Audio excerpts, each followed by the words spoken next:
Hello friends, welcome back to my YouTube channel. तो आज मैं आप लोगों से अपना एक पुराना स्टोरी शेयर करने जा रहा हूँ। ये कहानी है 2018 का।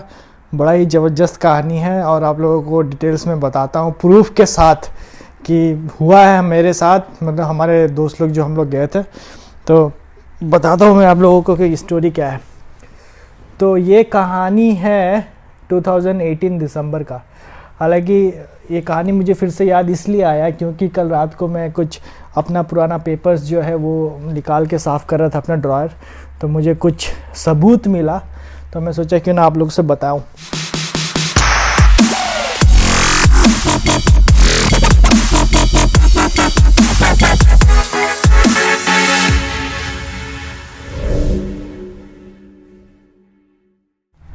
क्या हुआ था, हम हमारे 5 दोस्त मिलके 2018 दिसंबर में हम लोग एक वन डे ट्रिप प्लान किए थे।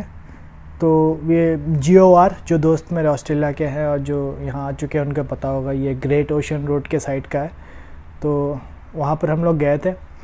तो उससे पहले भी हम जा चुके थे वहाँ पर, बट वो मेरा दोस्त एक जो था वो वापस जाने वाला था इंडिया। तो हम लोग प्लान किए थे कि चलते हैं, एक दिन का ट्रिप बनाते हैं।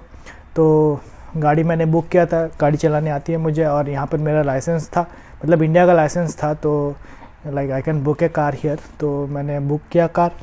फिर हम लोग यहाँ सुबह निकले, करीब 7-8 बजे के करीब हम लोग यहाँ से निकले और जा रहे थे वन डे का ट्रिप मस्त। तो यहाँ पर क्या है ना, जो ट्रैफिक रूल्स है वो बहुत ही स्ट्रिक्ट है। आप मतलब जो स्पीड लिमिट है या फिर जो रेड लाइट है या फिर जो सिग्नल है, आप उसको क्रॉस नहीं कर सकते हो।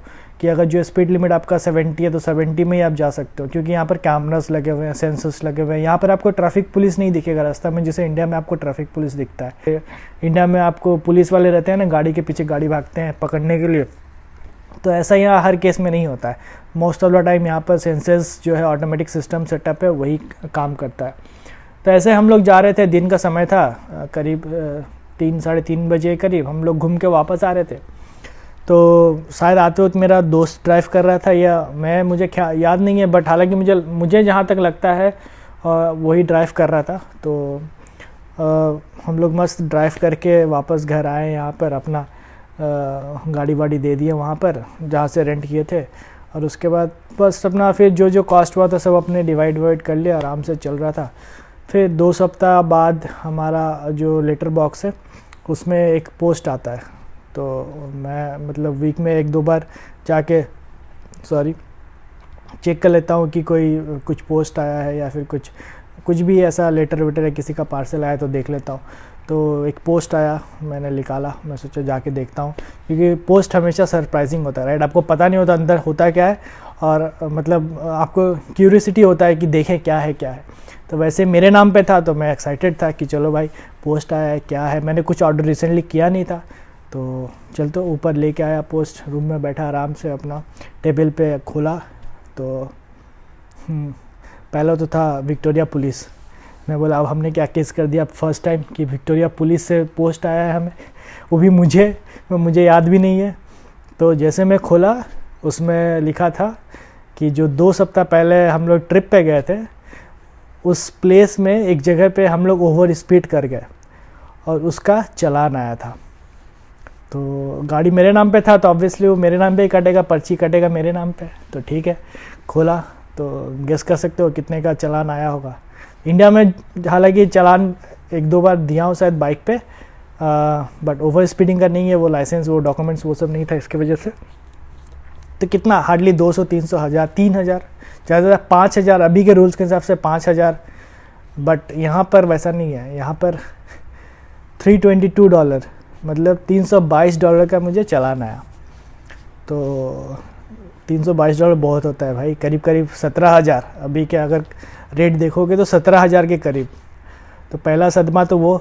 दूसरा कि कहाँ पर मैंने ओवर स्पीड किया वो दिमाग में चल रहा था, क्योंकि हम लोग जब भी जाते हैं हम लोग स्पीड लिमिट जो बोर्ड होता है या सिग्नल होता है हम लोग बहुत यहाँ पर ध्यान रखते हैं, क्योंकि यहाँ पर थोड़ा सा ऊपर नीचे होगा आपको चालान आ जाएगा। और आपको ऐसा नहीं कि पुलिस, जैसे कि बोला मैं, पुलिस पीछे नहीं पकड़ता है यहाँ पे सब कुछ पोस्ट आता है और आपके नाम पे पर्ची वो डेटाबेस में रहता है। और आपको, और यहाँ बेस्ट ऑप्शन दूसरा क्या है पता है, अगर आप को एक बार में नहीं पे कर सकते तो इंस्टॉलमेंट का भी ऑप्शन है, 6 महीने, 3 महीने, 12 महीने में जैसे आप दे सकते हो, लेकिन देना है आपको, एंड तक आपको देना ही पड़ेगा, आप उसको नहीं दे के आप नहीं जा सकते हो। सेकेंड ऑप्शन था कि मैं उन लोगों को एक बोलते ना रिक्वेस्ट करूं कि फ़र्स्ट टाइम है ये वो, तो वो मैं बताता हूँ क्या हुआ आगे। तो मैंने जैसे खोला, $322 का पर्ची आया मेरे नाम पे, तो ठीक है क्या करूं, तो मैंने बात किया रूममेट से कि ऐसा ऐसा है, क्या करूं। तो हालांकि हम लोग सब जो भी था हमारे सब में डिवाइड होगा, लेकिन नाम तो मेरा ही है, तो एक होता है पॉइंट होता है कार्ड का, ड्राइविंग लाइसेंस का, यहाँ पर जो यहाँ के सिटीजन हैं, जो यहाँ के पीआर है, उन लोगों का ड्राइविंग लाइसेंस जो होता है, अगर ऐसे आप जैसे ओवर स्पीडिंग या कोई एक्सीडेंट या फिर कुछ भी आपके गलती के कारण कुछ आप पे कुछ भी ऐसा होता है, तो आपका क्रेडिट पॉइंट कुछ होता है वो कट जाता है। तो वो 3 मेरा पॉइंट कट चुका था ऐसा। तो पता नहीं, मेरा तो इंडियन लाइसेंस है, उस पर क्या इफ़ेक्ट होगा नहीं होगा मुझे पता नहीं, बट जो भी है तो वो शायद अगर आप साल में दोबारा ऐसा कुछ ना करो तो वो पॉइंट बाद में हट जाता होगा, आई डोंट नो। तो वो मेरा पूरा डिस्क्रिप्शन दिया हुआ था, मैं आपको दिखाता हूँ, मेरे पास है पेपर, मैंने निकाल के रखा है पूरा। तो सेकंड ऑप्शन क्या है कि अगर आपको शक है कि आपने वो गलती नहीं किया, आपने कहीं ओवर स्पीड नहीं किया, तो आप उन लोगों को मेल करो कि यू नीड ए प्रूफ, तो आप लोग को प्रूफ दिया जाएगा।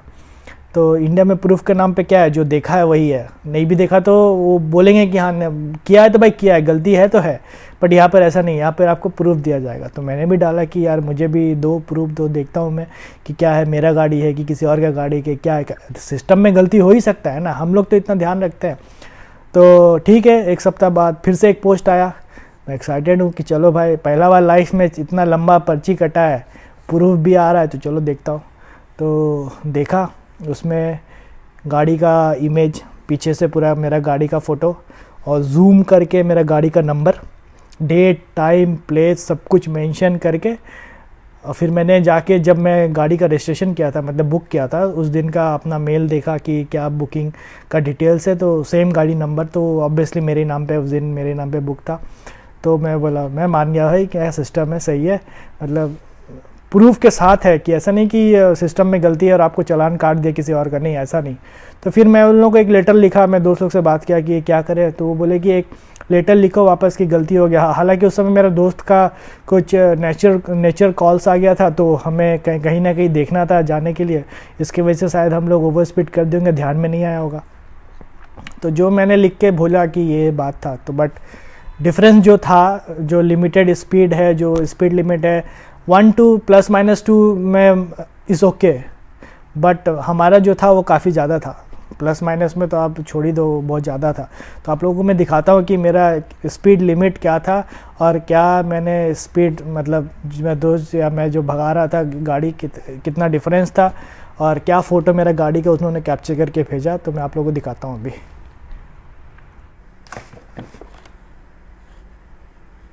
इसको खोलते हैं हम।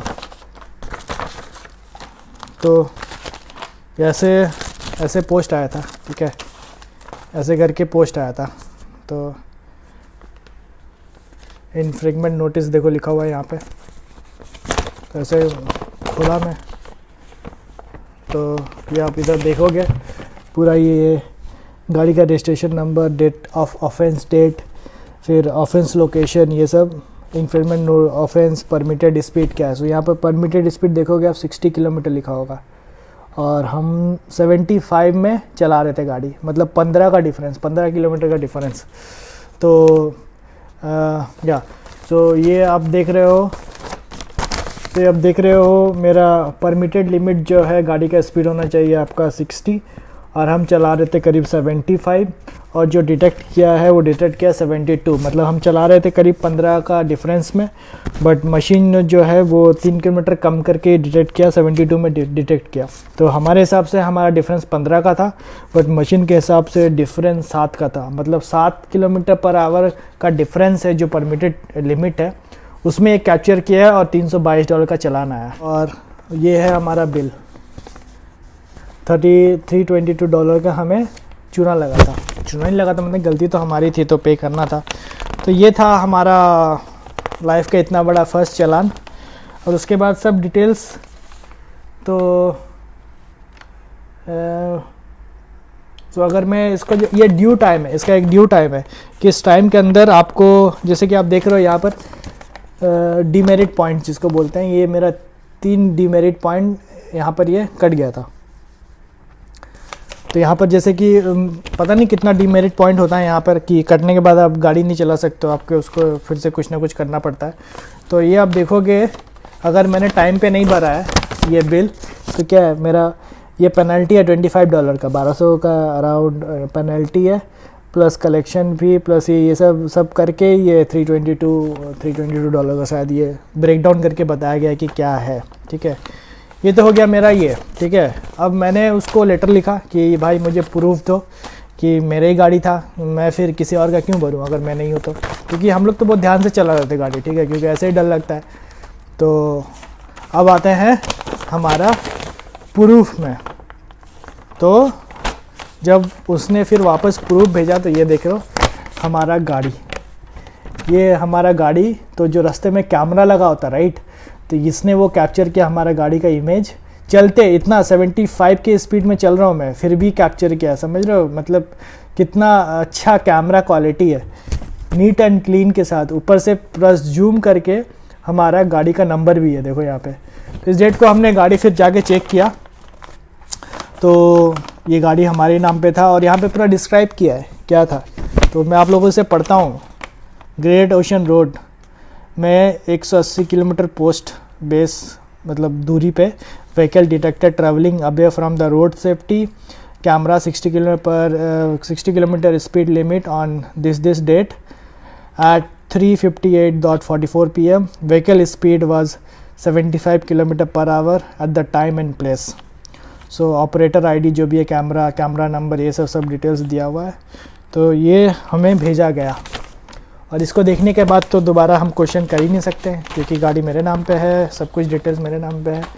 तो फिर हमने क्या किया, सब डिवाइड किया अब अपने लोगों से जो भी हम लोग ट्रिप में गए थे और फिर उसको पे किया। तो ये था मेरे लाइफ का सबसे बड़ा चालान अभी तक का। इतना बड़ा चालान मैंने तो इंडिया में नहीं भरा आज तक जितना अभी भरना पड़ा। उसके बाद से थोड़ा और संभल के चलाता हूँ मैं गाड़ी। हालांकि ये तो 2018 का स्टोरी है, 1.5 साल पुरानी बात है। तो मैं ऐसे ही सब क्लीन कर रहा था, सोचा था क्या है मेरा एक्सरे आया क्या, फिर देखा कि नहीं मेरा कार का इमेज आया। तो इसको मैं संभाल के रखा था कि इतना बड़ा चालान मेरे नाम पे कटा है तो भाई संभाल के रखना पड़ेगा, एक मेमोरी है। नेक्स्ट टाइम कभी अकेले जाऊंगा तो थोड़ा और ध्यान रखूंगा। तो ये था दोस्तों ऑस्ट्रेलिया का ट्रैफिक रूल्स, और इस रूल्स का उल्लंघन करने से क्या हो सकता है आप देख सकते हो। तो यहाँ पर जो भी है गाड़ी बहुत ध्यान से चलाना पड़ता है, रूल्स बहुत फॉलो करके चलना पड़ता है। तो जब भी लॉकडाउन हटेगा तो मैं दिखाता हूँ आपको यहाँ का ट्रैफिक रूल्स, गाड़ी लेके निकलता हूँ मैं। तो उसके बाद आप लोगों को अच्छे तरीके से बताऊंगा, ब्लॉग बनाऊंगा कि क्या है यहाँ का रूल्स, कैसे यहाँ गाड़ी चलाते हैं और क्या क्या तरीका है, क्या क्या अलग अलग पैतरेबाजी है रास्ते का, यहाँ पे कैसे जाना है नहीं जाना है। तो उसका ट्राई करूँगा बनाने का। तो यही था आज का ब्लॉग में। तो चलिए आप लोगों से फिर मिलता हूँ मैं अपने नेक्स्ट ब्लॉग पे। जाता हूँ अभी डिनर कुछ बना लूँ रात के लिए, और मेरा दोस्त बनाएगा, आज नहीं, आज उसका टर्न है। तो कुछ पढ़ाई वढ़ाई कर लेता हूँ, ऑफिस का काम हो गया ख़त्म, करीब 6 बज रहा है। तो चलो मिलता हूँ आप लोगों से मेरे नेक्स्ट ब्लॉग पे। तब तक के लिए tata bye bye, good night, take care. और मैं अब ट्राई करूँगा ज़्यादा से ज़्यादा हर 1-2 दिन में कुछ ब्लॉग बना के डालने का, क्योंकि काम अभी पिक पे है। तो अभी ज़्यादा टाइम नहीं दे पा रहा हूँ क्योंकि मेरा दिन भर का शेड्यूल जो है ना वो मतलब बहुत ही पैक्ड है। अपने आप को इतना पैक्ड रखा हूँ मैं। तो चलो फिर मिलता हूँ, बाय बाय।